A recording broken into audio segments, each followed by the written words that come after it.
attractive, pleasing to the eyes. And when he saw it, the devil came near. Adam and Eve had been told by Christ, had been told by God, the same injunction that we find in Ephesians chapter 6, verse 11, which says, put on the whole armor of God, that you may be able to stand against the wiles of the devil. For we do not wrestle against flesh and blood, but against principalities, against powers, against the rulers of the darkness of this age, against the spiritual host of wickedness in heavenly places. They had been told that you need to put on the whole armor of God. Do not stray from one another. The serpent is planning to deceive you. They had been forewarned about the impending danger.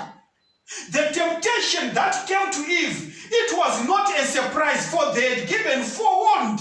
They had been forewarned about that. In the same manner, we are forewarned today about adultery. We are forewarned today about disrespecting parents. We are forewarned today about killing. We are forewarned about covetousness. We are forewarned about stealing. But we proceed to commit the very acts. Adam and Eve had been warned about this serpent, this uninvited guest, this intruder who wanted to destroy their lives. So they were not supposed to separate from one another. But let me tell you, my brothers and sisters, one of the days Eve separated from Adam, and there came Satan, the super salesman in snake skin. He came, Satan, and he stood in the tree as Eve was gazing upon this beautiful fruit that had been forbidden. Genesis 3 verse 1, the serpent said to Eve, yes, God indeed said, you shall not eat of every tree of the garden. Verse 2, Eve says, we may eat the fruit of the trees of the garden, but of the fruit of the tree which is in the midst of the garden, God has said, you shall not eat it, nor shall you touch, lest you die. Eve was responding to a snake. Even today, we have got people who are so courageous to play draft and chess with the devil. But let me warn you before I go any further, that do not play draft, do not play chess, do not play crazy eight with the devil, for you are not going to succeed. My brothers and sisters, Eve responded to the devil, and the serpent said, then, Genesis 3 verse 4, then the serpent said to the woman, you will not surely die. That's the response that he gave. And Eve plucked of the fruit. The devil says, Genesis 3 verse 5, for God knows that in the day you eat of it, your eyes will be opened, and you will be like God, knowing good and evil. So when the woman saw that the tree was good for food, that it was pleasant to the eyes, and a tree desirable to make one wise, she took of its fruit and ate. My brothers and sisters, that became the genesis of the nemesis. That became the genesis of all the suffering that entered earth. When Eve plucked of that fruit and she ate. After that, she took the fruit and also gave to Adam, and Adam ate. From that day, the world has never known peace, because the devil is now reigning supreme.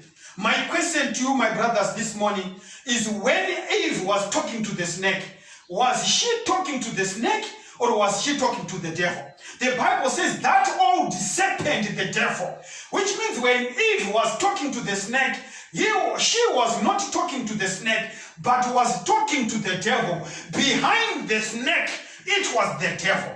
Behind every evil thing that may befall men, behind everything that may befall the world, behind coronavirus, it is the devil who is playing his crazy eight with humanity. For he knows he has got but a short time. My brothers and sisters, from that day when the fruit was eaten, when Eve partook of the fruit, when Adam partook of the fruit, the world has never known peace. From that point onwards, that was the genesis of the suffering.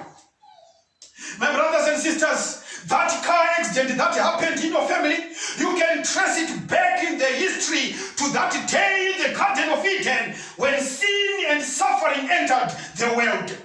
My brothers and sisters, while you are in that quarantine center because you've been quarantined because of coronavirus, you can trace it back in history to that day when Adam and Eve, when sin entered into the world. My brothers and sisters, as you are gathered at a funeral, you can trace that funeral back to that day when Adam and Eve ate of the fruit and sin entered into the world. From that day, the devil has been let loose, and only God provides the solution to the challenges that are before humanity. As from that day, misery was written all over the face of Adam and Eve. Soon after they had eaten the fruit, God came and said, Adam, Adam, where art thou? If you want, Genesis 3, verse 9. In verse 10, Adam responds and said, I heard your voice in the garden, and I was afraid because I was naked, and I hid myself. Verse 11, Genesis chapter 3, have you eaten from the tree which I commanded you that you should not eat? God questions Adam. Have you eaten from the tree which I commanded that you should not eat? Verse 12, we now discover the genesis of accusation. Many marriages, it's accusation after accusation. The parties in marriage are trading accusations daily. You can trace those accusations back to the day when Adam and Eve partook of the tree, when sin entered the marriage relationship. And Adam says in verse 12, Genesis chapter 3, the woman whom you gave to be with me, she gave me of the tree and I ate. He is accusing God of the woman you gave to be with me. Had I been alone, I was not going to have done this. It is you, God, who created this woman and made her to be with me. The beginning of accusations. It started when sin entered into the world. The fight that you engage in your relationship, my brothers and sisters, it is not God. It is that old serpent, the devil, who is masquerading and hiding himself and clouding himself and hiding himself so that he may appear innocent. But today we are unmasking the curtain and seeing the reason behind all the suffering that we encounter. The woman whom you gave to be with me, she gave me of the tree and I ate. Verse 13, when Eve was asked, he said, the serpent deceived me and I ate. So no one is taking responsibility. Even in today's world, no one stands ready to accept responsibility for anything bad that he or she has done. We are ready to point fingers to other people. We are ready to find reasons for our failure. Why? Because it began that day when sin entered the world. From then onwards, my brothers and sisters, death came into the world and man became a slave to sin. It started on that day. As we continue in Genesis chapter 5, verse 5, we are told that so all the days that Adam lived were 930 years and he died. Death came into humanity. Since that day, death is part and parcel of our lives. Why? Because of the devil. John chapter 8 verse 44, it says, you are of your father, the devil. Everyone who does evil, you are of your father, the devil, who is a liar and the father of it. Every evil that you may think of in the world, John 8 verse 44 says the devil is the father of it. The devil is the one who went into labor, just like a woman does at the end of 9 months. He went into labor and he birthed all the evil that you may think of that exists in this world. It started with the devil. But Jesus came to emancipate men from Satan's slavery.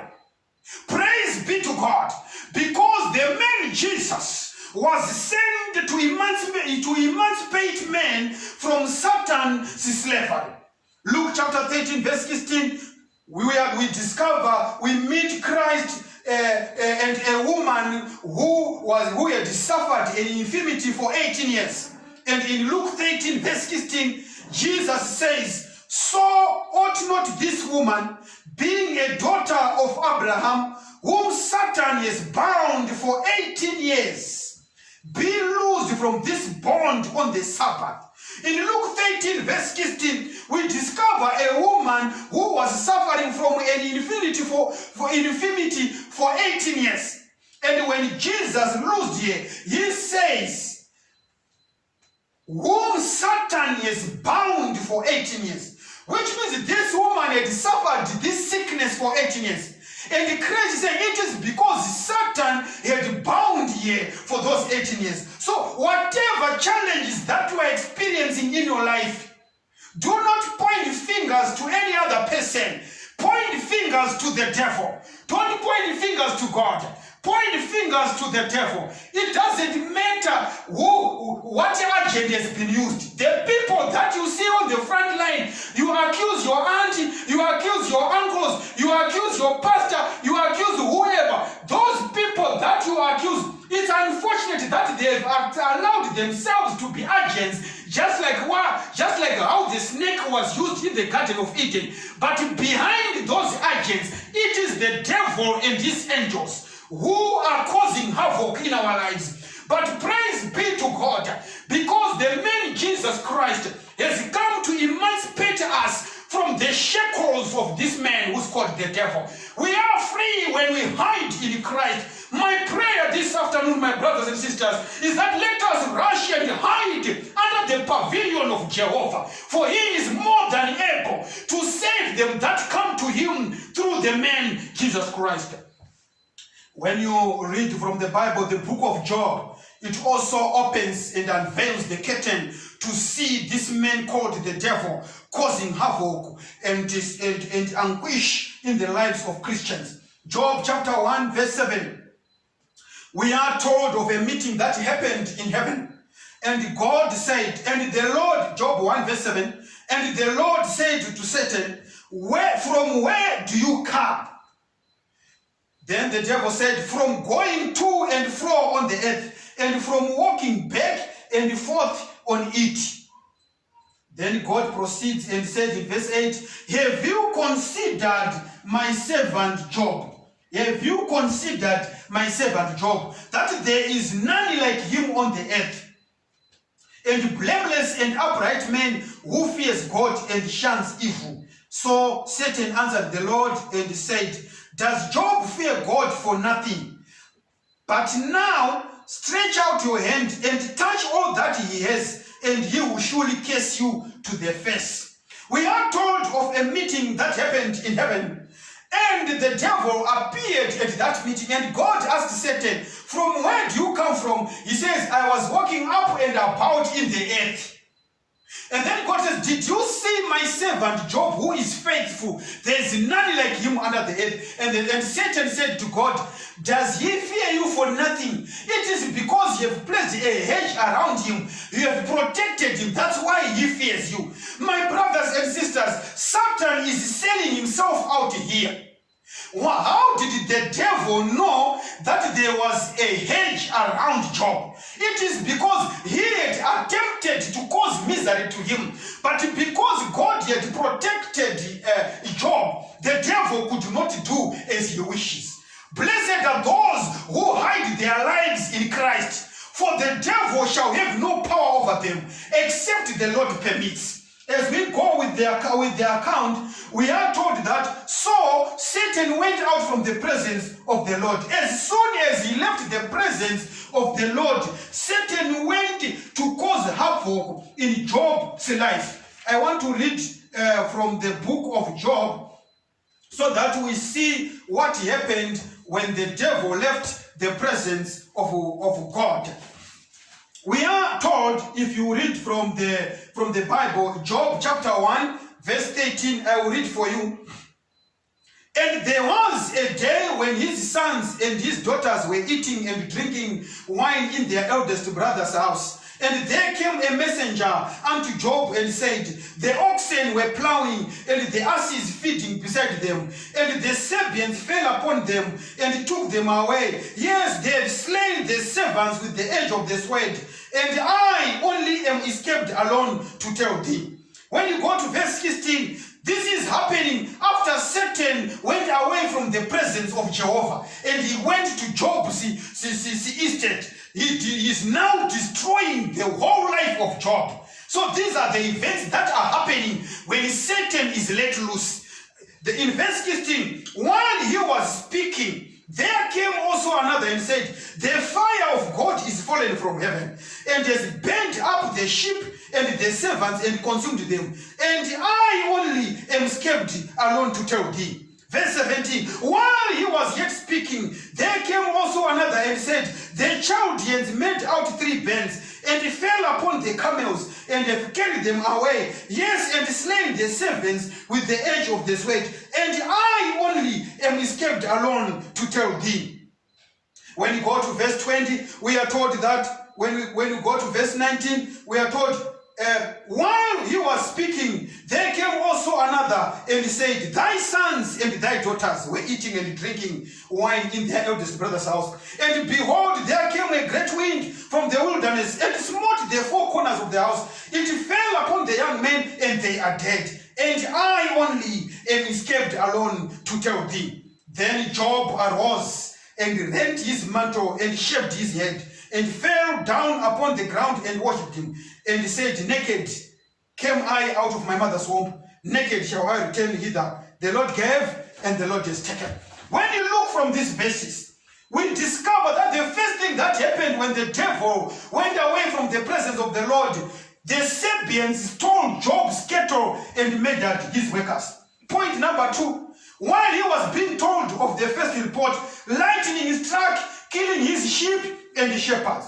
While he was receiving that report, the Chaldeans came and plundered Job's camels. While he was receiving that report, the most heartbreaking news, a tornado demolished the home of Job's oldest son. A part was on, and all 10 of Job's children were killed. And Job 1 verse 21 says, the Lord gave, and the Lord has taken away. Blessed be the name of the Lord. After all those things, we are told that Job kneeled down and worshipped, for he knew that these pestilences were not coming from God. They were coming from the devil. My brothers and sisters, the devil failed to weaken the faith of Job, and he suggested to God, he said, Job 2 verse 5, but stretch out your hand now and touch his bone and his flesh, and he will surely curse you to the face. We read from Job 2 verse 6, and the Lord said to Satan, behold, he is in your hand, but spare his life.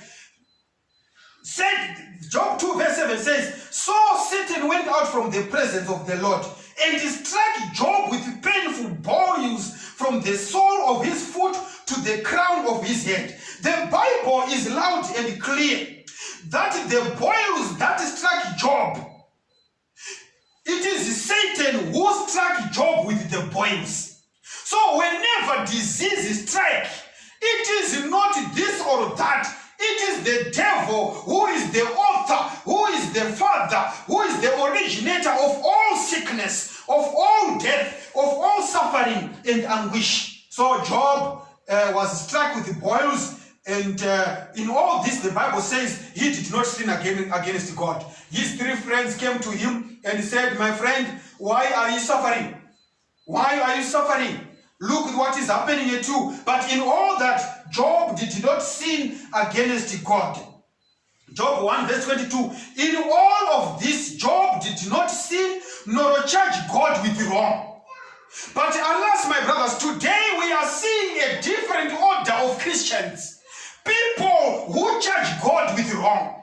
But Job 1 verse 22 says, in all of this, Job did not sin nor charge God with wrong. Whatever wrong that befalleth upon us, it cannot be charged on God. For the originator, the father of all the suffering and anguish, that happens in the world, it came from Lucifer, the son of the morning. Evil originated in his heart. He is the genesis of all the suffering that we encounter in this world. Who hate Job? That is the question that we want to answer. Who hate Job? All the misery that befell Job, who is the genesis of it? Who is the originator? Who hate Job? One, who was it that plagued Job? It was Satan. Who stole his livestock and killed his servants? It was Satan. Who brought the tornado that destroyed his sons and daughters? It was Satan. The Lord may allow difficulties to come and test our loyalty and love. But Satan is the guilty one responsible for all the evil on planet Earth. My brothers and sisters, what were the effects of the fall? When Adam and Eve fell, what were the effects of the fall? A magnificent world in deep trouble. The effects of the fall of man, my brothers and sisters, that's where we get to the question, why God? We are now asking, why God? Why God? But these are the effects of the fall of man. We granted power to the devil to reign supreme in our lives. If God does not intervene in your life, if you do not accept Jesus as a personal savior in your life to dispel the darkness, to dispel the spell of the devil upon your life, we will continue to ask the questions, why God? Until the freedom comes. And freedom is in acceptance of the free gift of salvation that is obtained by accepting Christ as a personal savior. So the result of sin, death, is now everywhere. Tears are everywhere. Boils, persecutions, infections, coronaviruses, tragedies, tornadoes are everywhere. Kwashiorkor, starvation, all those things, unwanted pregnancies, or attacks by animals, snake bites, everything, you name it. But the revelation of the book of Revelation opens a window. In Revelation chapter 12, verse 12, it says, therefore rejoice, O heavens, and you who dwell in them. Woe to the inhabitants of the earth and the sea. For the devil has come down to you, having great wrath, because he knows that he has a short time.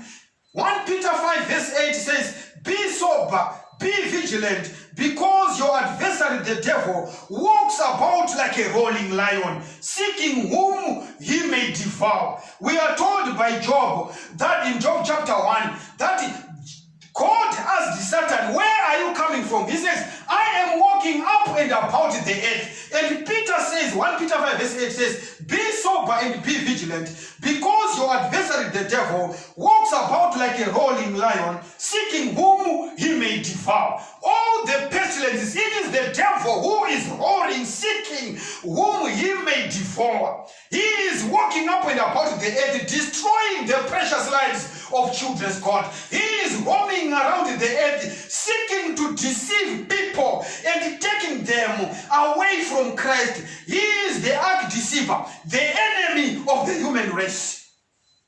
So when you go into the Bible, we are told that God himself, when you read in Hebrews chapter 2 verse 14, he says, inasmuch then as the children have partaken of flesh and blood, he himself likewise shared the same, that through death he might destroy him who had the power of death, that is the devil. Hebrews 2 verse 14 tells us about the men of Calvary who shared flesh and blood with us, that through death he might destroy him who had the power of death, that is the devil.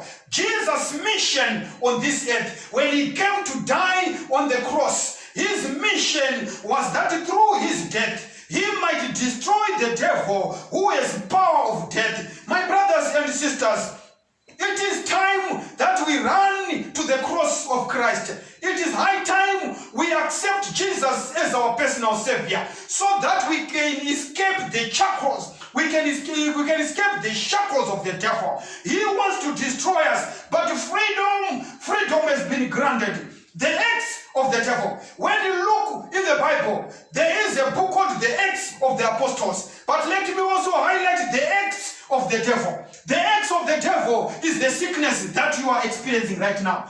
The acts of the devil, the floods, the tempest, the fires, the veiled fires, the wars that happen, the coronavirus, the deaths that are happening, the divorces that happen, the street kids roaming everywhere. These are the acts of the devil. It is the devil who is on a mission to destroy and deface the love of God, the radiance of the beauty of the Lord. He wants to deface everything and cause misery in the whole world. These are the acts of the devil. When you are involved in accident, it's the acts of the devil. When you see drunkenness and drunkards are a lot of your family history, these are the acts of the devil. But Christ coming on the cross, Christ dying on the cross, he is bringing hope to our families. He is bringing hope to your life. Christ is coming to settle the issue of sin forever. Reason why the Bible says he is going to come again.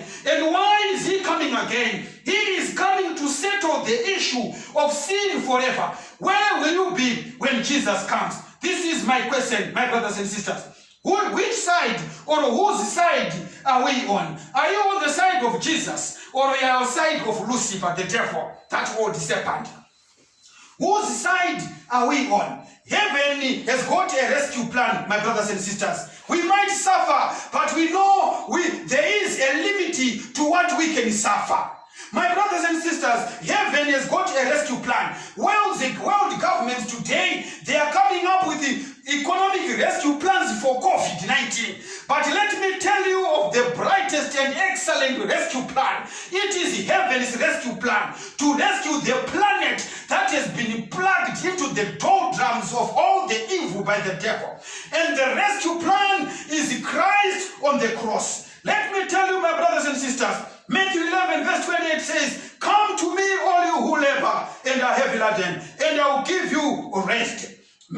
John 6 verse 37, "The one who comes to me, I will by no means cast out." The devil was cast out of heaven. But in John 6 verse 37, Christ speaking to his disciples, Christ speaking to his chosen ones, he says, "The one who comes to me, I will by no means cast out." My brothers, if you come to Christ today, whatever your situation, whatever your estate in life, when you come to Christ, he will not cast you out, but he will receive you into his kingdom. My brothers and sisters, when you read in John chapter 14, "Let not your heart be troubled. You believe in God, believe also in me. In my Father's house are many mansions. If it were not so, I would have told you. I go to prepare a place for you. And if I go and prepare a place for you, I will come again and receive you to myself, that where I am, there you may be also." John chapter 14, verse 1 to 3. Christ is opening his hands. Will you receive him today? Will you accept him as your personal savior? Now that you know that the genesis of the nemesis, the origin of suffering, rests with the devil. It is not God who is responsible for all this suffering. Will you accept this loving and kind God, one who wants to free us from the suffering that the devil has imposed us from the start, from the time when we fell in the Garden of Eden? Will you accept this loving God this afternoon? And you say, "Lord, I did not know. I accused you of all the evil. When I got divorced, I accused you. When my relative died, I accused you. When I got involved in accident, I accused you. But today I now know that behind the curtain, behind the scenes, there is the devil who is causing havoc. But you have got a rescue plan to save us from the maladies of sin. We have got a rescue plan to save us from the jaws of the evil one. I want to receive you as a personal savior and dedicate my life to you from now and forevermore, so that when the trumpet shall sound, I may be found amongst those who shall be saved. If it is your prayer, lift up your hand. We are now praying. Our Father who art in heaven, we want to thank you through the blood of Jesus Christ And we also want to thank you with the assurance of the Holy Spirit that you have bestowed upon us, that soon and very soon you are going to take us home. You have got a magnificent rescue plan to save humanity and restore us into pristine elegance, righteousness that is found in Jesus Christ. We want to accept you as our personal Savior. There are people who are lifting up their hands to say they accused you of all the evils, but now because your word has come out clear, we all come before you and kneel down before you and say, Lord, have mercy upon us. Lord, we are prepared even to get into baptism. We are accepting you so that we may begin again. We may go on a new journey with our Lord and Savior Jesus Christ. Cleanse us from every stain. Remove all the sin that is in us. Kill all the fountains of sin that are in our hearts. And create us and give us, new fountains that follow after righteousness. We want to thank you, Lord, for the big salvation that you wrought through the cross, that you wrought through Christ. For we all ask this in Jesus' name we pray. Amen.